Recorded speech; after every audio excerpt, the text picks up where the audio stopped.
My name is Will Dalton, and if betrayal were an Olympic sport, my wife Rachel would have a gold medal hanging around her lying neck by now. I'm sitting on my front porch at 7 in the morning, holding a restraining order that might as well be written in hieroglyphics for all the sense it makes. According to this legal masterpiece, I'm an emotionally controlling spouse who poses a clear and present danger to my wife of 12 years. The same wife who 3 days ago was asking me to fix the garbage disposal while she planned her next networking event. If irony were a currency, I'd be richer than Jeff Bezos. The paper crinkles in my hands as I read it again. Rachel Dalton versus William Dalton. She's asking for exclusive use of our house, our joint bank accounts, and apparently my dignity. The cherry on top, my car got towed last night for non-payment, even though I've never missed a payment in my life. I own a small IT repair shop called Dalton Digital Solutions. Nothing fancy, but it pays the bills and keeps me busy fixing other people's problems. Ironic, considering I couldn't fix my own marriage if it came with a manual and a tech support hotline. My phone buzzes. It's Kenny Morrison, my best friend since high school, and the only person who can make me laugh when everything's falling apart. Dude, I just drove by your place. Why is there a moving truck in your driveway? I watched two burly guys carry my leather recliner toward the truck. Apparently, I'm moving out. News to me, but what do I know? I'm just the guy who's been paying the mortgage for 12 years. What the heck happened?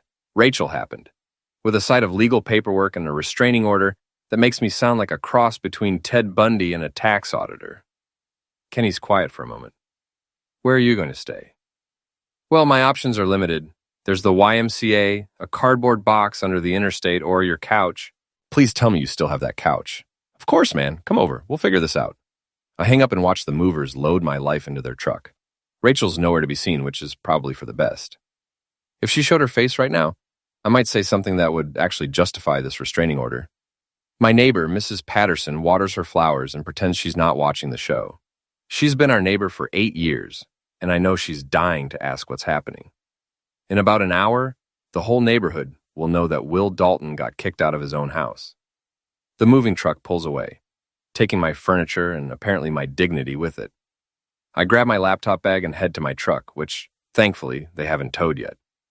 20 minutes later, I'm sitting in Kenny's kitchen, drinking coffee that could strip paint and trying to make sense of my life.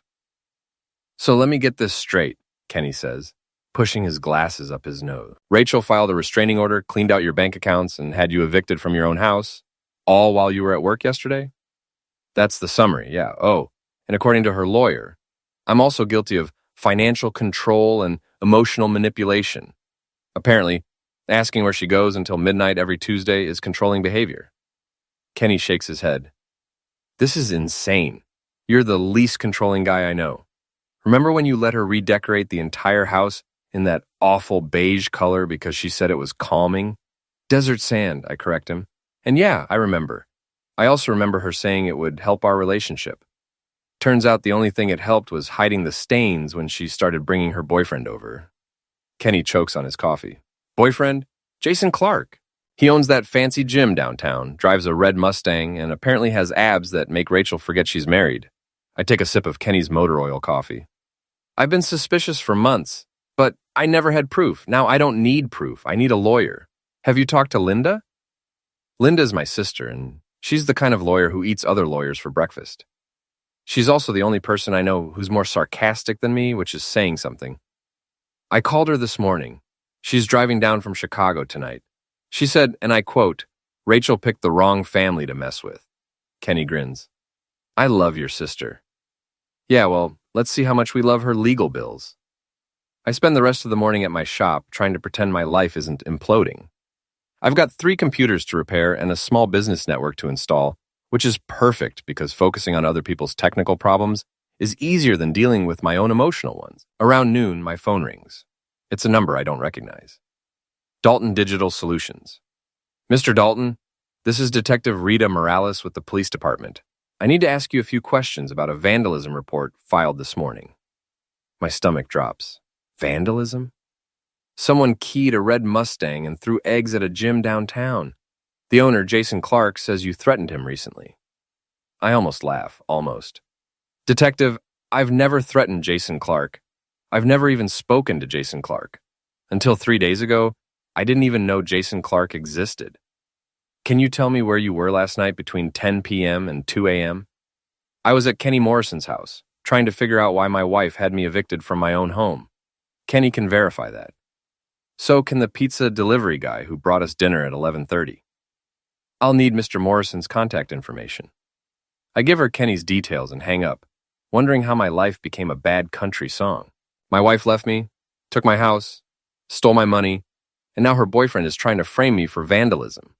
The only thing missing is a dead dog and a broken pickup truck. My phone buzzes with a text from an unknown number. You're not the only one she screwed over. I stare at the message for a long moment. Someone else knows about Rachel's games, someone who might be willing to help me figure out exactly what she's been up to. I text back, "Who is this?" The response comes immediately. Someone who wants to see her get what she deserves.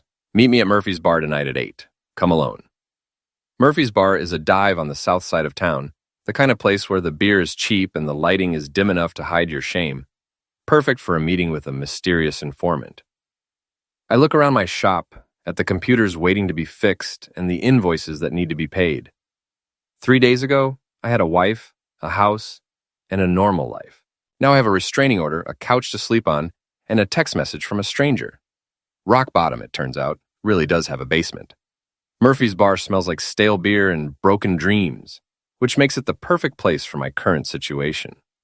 I arrive at 8 sharp and scan the room, looking for someone who might have information about my wife's extracurricular activities. A woman in her early 40s waves me over from a corner booth. She's blonde, well-dressed, and looks like she'd rather be anywhere else in the world. "Will Dalton?" she asks as I approach. "That's me. And you are?"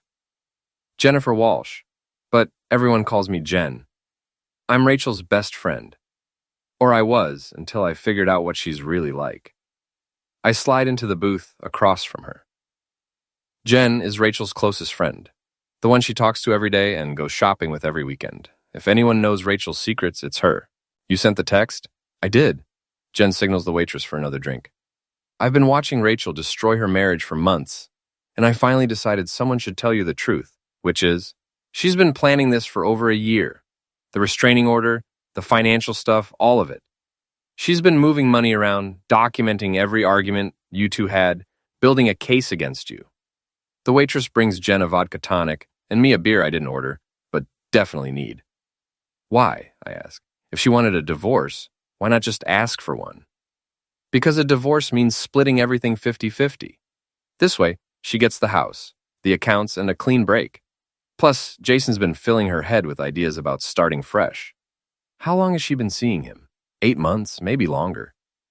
Jen takes a long sip of her drink. "At first, I thought it was just a fling. Rachel was bored, Jason was exciting, and you were working all the time.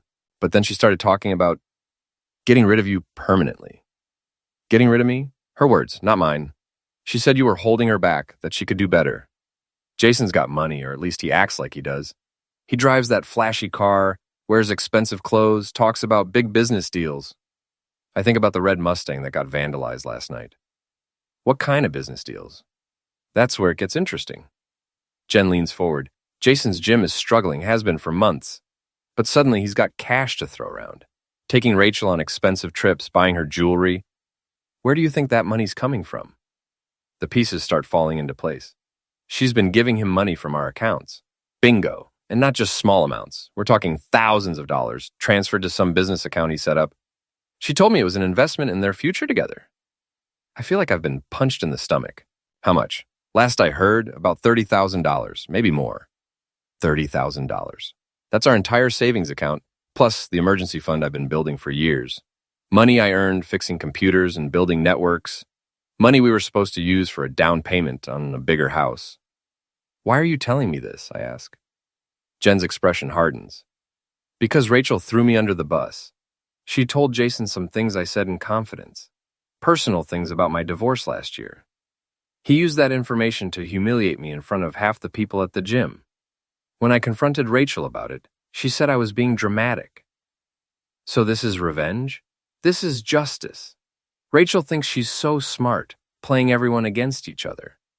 But she made a mistake when she decided I was expendable." I drink my beer and process this information. Rachel isn't just cheating on me. She's been systematically destroying our marriage while stealing our money to fund her new relationship. The restraining order isn't about protecting herself from a controlling husband. It's about eliminating the only obstacle to her new life. I need proof, I tell Jen. I figured you might. She slides a manila envelope across the table. Bank statements, text messages, photos of her and Jason together. I've been documenting everything for weeks. I open the envelope and flip through the contents. Bank transfers, screenshots of text conversations, photos of Rachel and Jason at restaurants and hotels. It's all here. A complete record of her betrayal. This is good, I say, but I need more. I need to know exactly how much money she's taken and where it went. That's going to be harder. Jason's not exactly forthcoming with financial information. Leave that to me. I know my way around computer systems. Jen finishes her drink and stands up. Be careful, Will. Rachel's more dangerous than you think. She's convinced herself that you're the villain in this story, which means she'll do whatever it takes to protect her new life. Let her try. I've got nothing left to lose. After Jen leaves, I sit in the bar for another hour, studying the documents she gave me.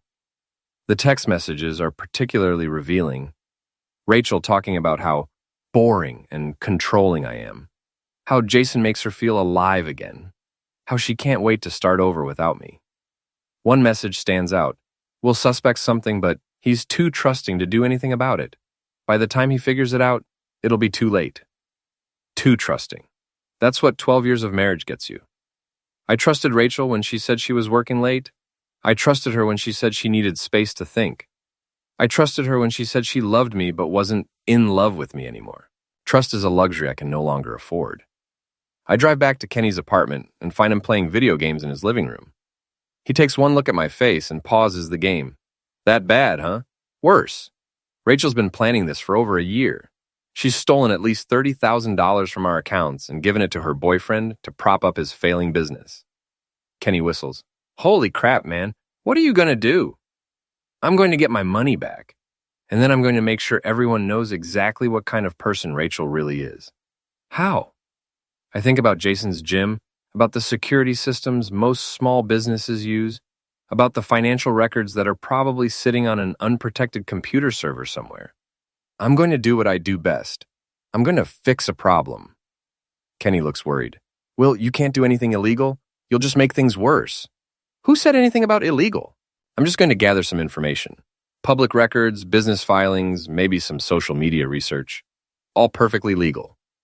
And then I'm going to give Rachel and Jason exactly what they deserve. I spend the next hour researching Jason's gym online. Clark Fitness has been in business for 3 years, but their online reviews are mixed. Several customers complain about billing issues and poor customer service. Their website hasn't been updated in months, and their social media presence is sporadic. More interesting are the business records I find through the state database. Clark Fitness filed for a business loan extension 6 months ago, citing temporary cash flow issues. They've also had 3 different business partners in 3 years, which suggests either bad luck or bad management. Jason Clark isn't the successful businessman he pretends to be.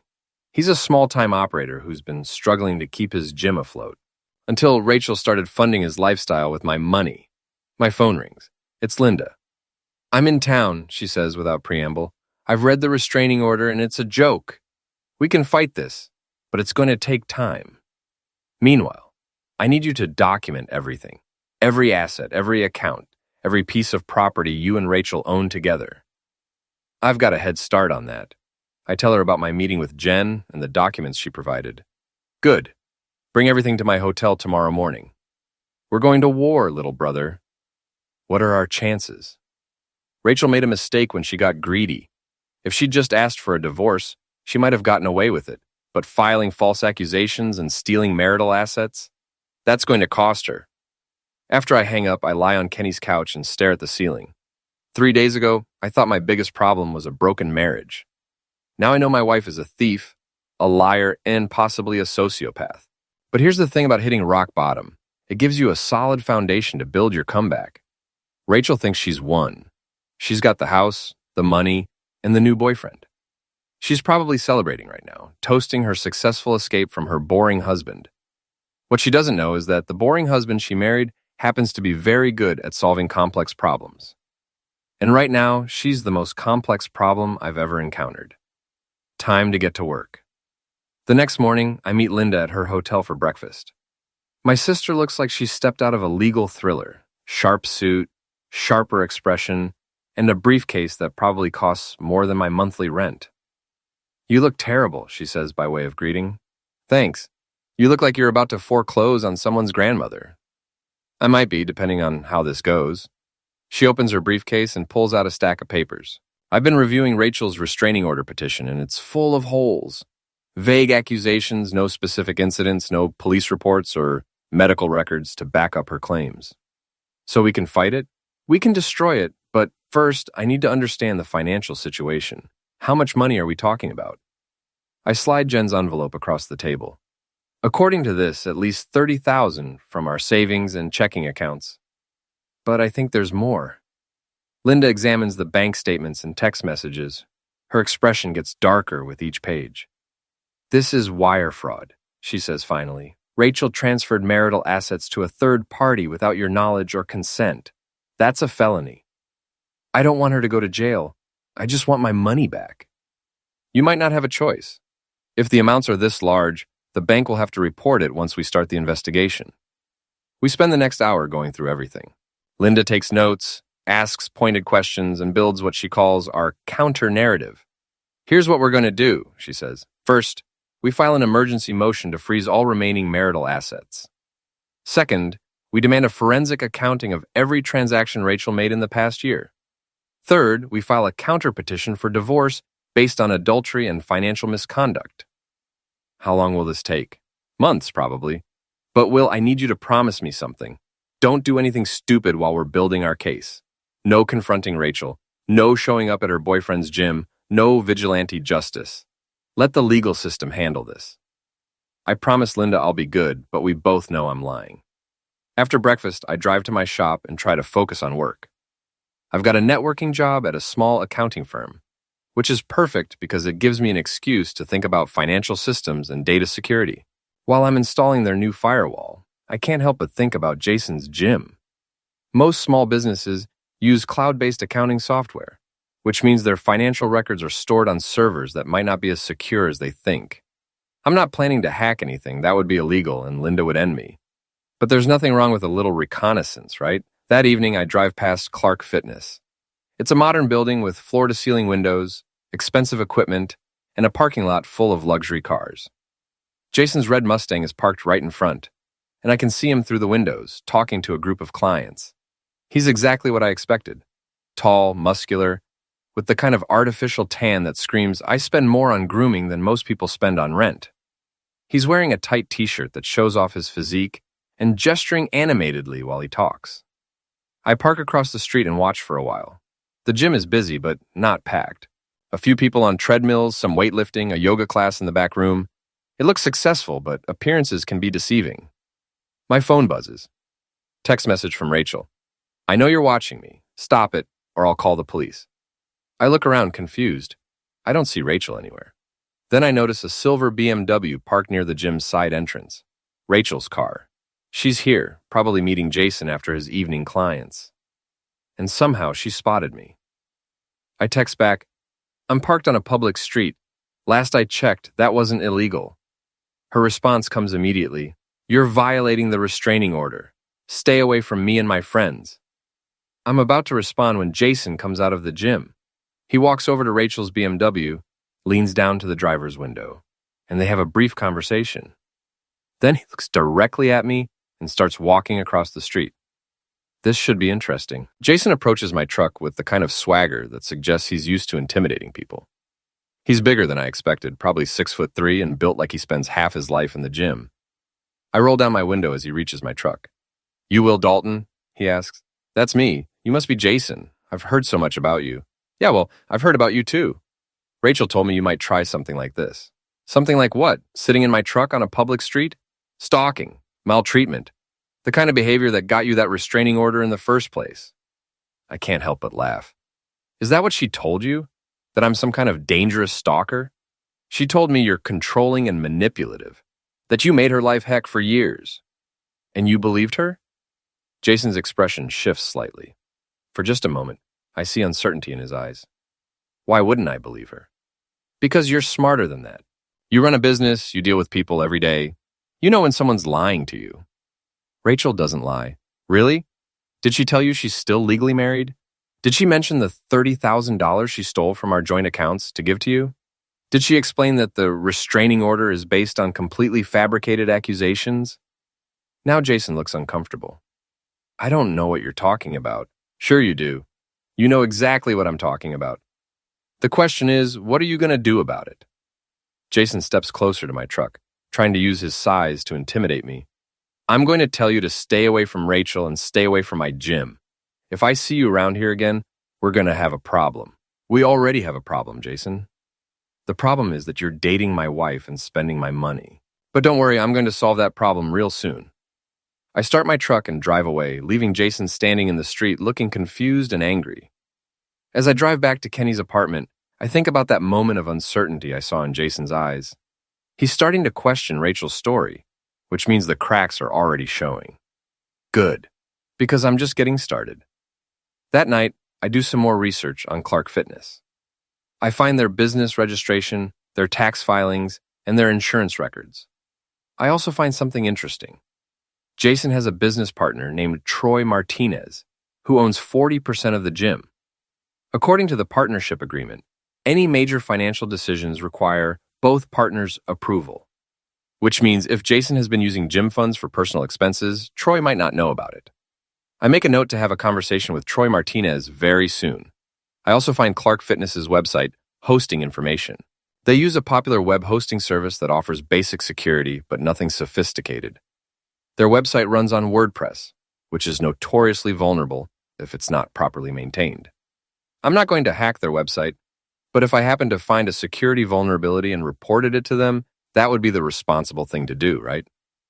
My phone rings. It's Detective Morales. Mr. Dalton, I wanted to follow up on our conversation yesterday. I spoke with Mr. Morrison and the pizza delivery driver. Your alibi checks out for the time of the vandalism. I figured it would. However, Mr. Clark says you approached him tonight and made threatening statements. I sigh. Detective, I had a conversation with Jason Clark on a public street. I didn't threaten him, I didn't touch him, and I didn't raise my voice. If he wants to call that threatening, that's his interpretation. What did you talk about? My wife's affair with him and the money she's been giving him from our joint accounts, all of which my attorney is documenting for our divorce proceedings. There's a pause. Mr. Dalton, I understand you're going through a difficult time, but I need you to avoid any contact with Mr. Clark or your wife. Even if you think you're within your rights, it could be construed as maltreatment. Understood, Detective. After I hang up, I realize Rachel and Jason are trying to build a pattern. First the vandalism accusation, now the maltreatment claim. They want to make me look like an unstable ex-husband who can't accept that his marriage is over. What they don't understand is that I'm not trying to save my marriage. I'm trying to save my life savings and my reputation. And I'm very good at solving problems. The next morning, I decide to pay Troy Martinez a visit. According to the business records, he's Jason's partner in Clark Fitness, which means he has a right to know if Jason's been misusing business funds. I find Troy at the gym during the early morning hours before the place gets busy. He's a stocky guy in his 40s with graying hair and the kind of no-nonsense demeanor that suggests he handles the business side while Jason handles the marketing. Troy Martinez? I ask, approaching him near the front desk. That's me. You looking to join? Actually, I wanted to talk to you about your business partner. I'm Will Dalton. Troy's expression changed immediately. You're the guy who's been bothering Jason. I'm the guy whose wife has been giving Jason money from our joint accounts. Money that might be flowing through your business. Troy set down the clipboard he was holding. What are you talking about? I pull out some of the bank statements Jen gave me and show him the transfers. These are payments from my wife's account to something called Clark Fitness Holdings. Is that your business account? Troy examines the statements and I can see his confusion growing. I've never seen these transactions before. Your partner didn't mention them? Jason handles most of the day-to-day finances, but we're supposed to review all major transactions together. Troy looks at the amounts again. These are significant deposits. I should have been notified. Maybe you should ask Jason about them. Troy is quiet for a moment, clearly processing this information. Look, Mr. Dalton, I don't know what's going on between you and your wife, but if Jason's been moving money through our business without telling me, that's a problem. It's a problem for both of us. I want my money back, and you probably want to know what else Jason's been doing behind your back. What are you suggesting? I'm suggesting you take a close look at your business finances. All of them. And if you find anything that doesn't look right, maybe we should compare notes. I give Troy my business card and leave him standing at the front desk, staring at the bank statements. 2 hours later, Troy calls me. Can you meet me for coffee? There are some things we need to discuss. We meet at a diner downtown, away from the gym and away from Jason. Troy looks like he hasn't slept since our conversation. I spent the morning going through our books, he says without preamble. You were right. Jason's been depositing money into our business account and then immediately transferring it to his personal account.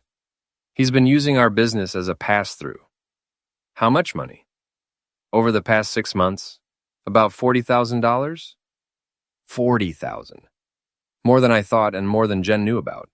There's more, Troy continues. Jason's been using business funds for personal expenses, dinners, trips, car payments.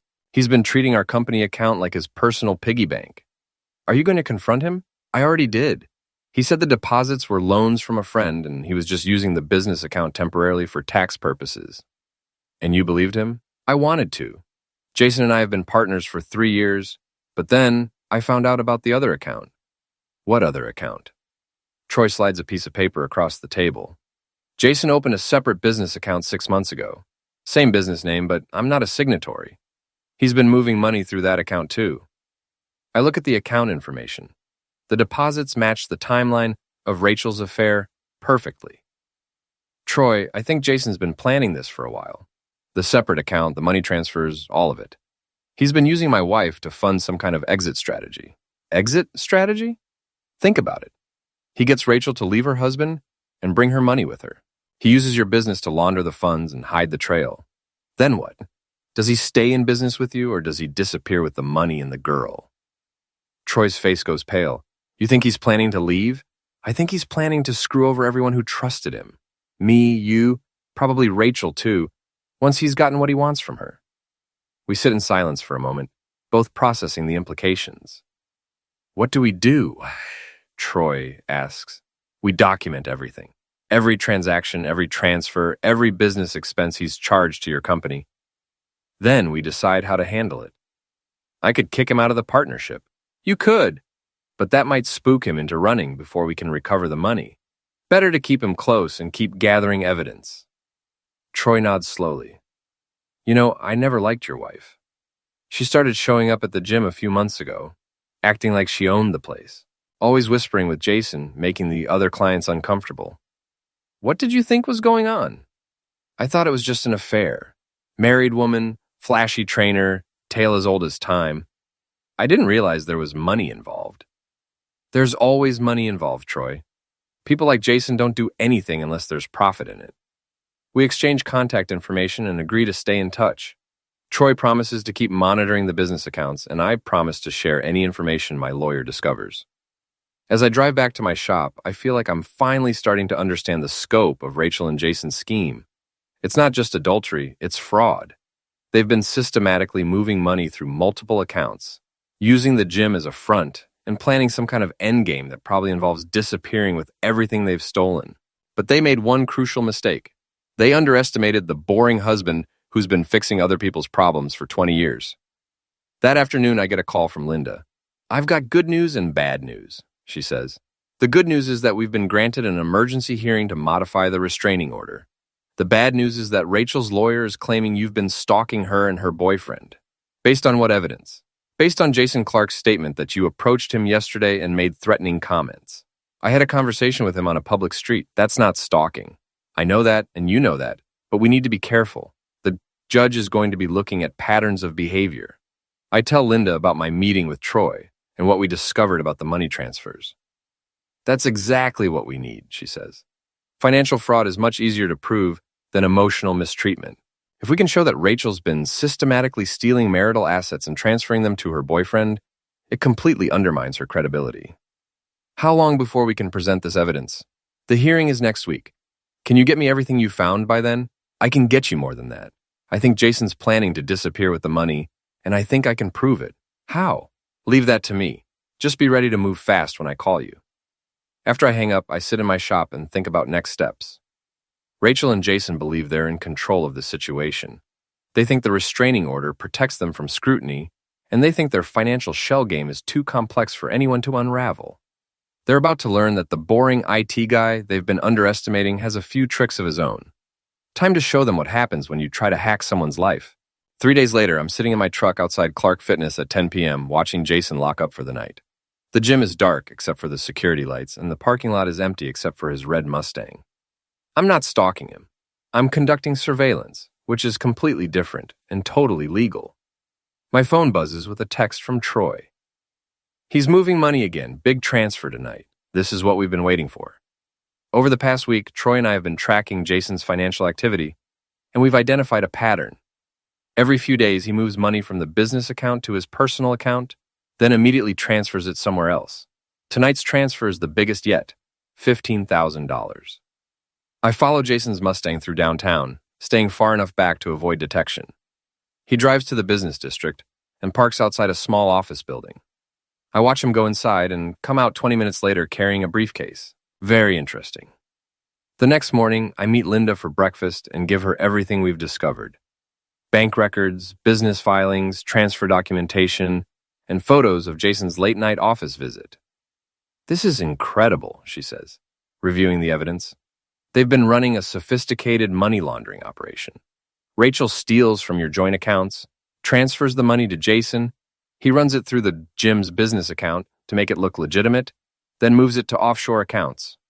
Can we stop them? We can do better than that. We can have them arrested.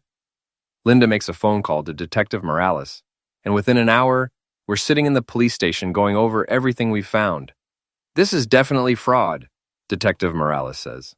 Wire fraud, money laundering, theft of marital assets. We're looking at multiple felonies here. What happens now, I ask. Now we get a warrant to freeze all of their accounts and seize their records. Mr. Dalton, I owe you an apology. It's clear that you're the victim here, not the perpetrator. What about the restraining order? I'll recommend to the judge that it be dismissed immediately. Your wife has been using the legal system to facilitate her criminal activity. That afternoon, I watch from across the street as police officers execute search warrants at Clark Fitness and Rachel's temporary apartment. They seize computers, files, and financial records. They also arrest Jason on charges of wire fraud and money laundering. Rachel isn't arrested, but only because she's not at her apartment when the police arrive. My phone rings. It's Rachel, and she's furious. What did you do? She screams. I solved a problem, I tell her calmly. The problem of my wife stealing my money to fund her boyfriend's criminal enterprise. You bastard! You've ruined everything. No, Rachel. You ruined everything. I just documented it. Jason's been arrested. They froze all of our accounts. Good. Maybe now you'll understand what it feels like to have your financial security destroyed by someone you trusted. Rachel starts crying, which might be the first genuine emotion I've heard from her in months. Will, please, we can work this out. I'll give you back the money, all of it. Just drop the charges. I can't drop the charges, Rachel. This is a federal investigation now. Wire fraud across state lines, money laundering through business accounts. You're looking at serious prison time. I never meant for it to go this far. Jason said it was just temporary, that he needed the money to save his business. And you believed him? I loved him. No, you loved the idea of him. You loved the fantasy of starting over with someone exciting and new. But you were never willing to pay the real cost of that fantasy. Rachel is quiet for a moment. What happens now? Now you get a lawyer, a good one, and you hope the prosecutor is feeling generous when it comes time to make a plea deal. Will I go to prison? I don't know, Rachel. That depends on how cooperative you are with the investigation and how much money they can recover. After I hang up, I sit in my truck and think about the past 2 weeks.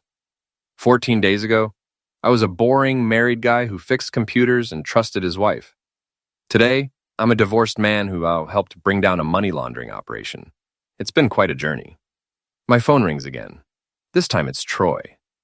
Did you see the news? He asked. I live the news. How are you holding up? Better than I expected. The police say I'm a victim, not a suspect, since I wasn't aware of what Jason was doing. They're going to help me recover the stolen business funds. What about the gym? I'll probably have to sell it. The publicity alone will end our membership, but at least I won't go to prison. I'm sorry, Troy. I know this wasn't what you signed up for when you went into business with Jason. Actually, I'm grateful.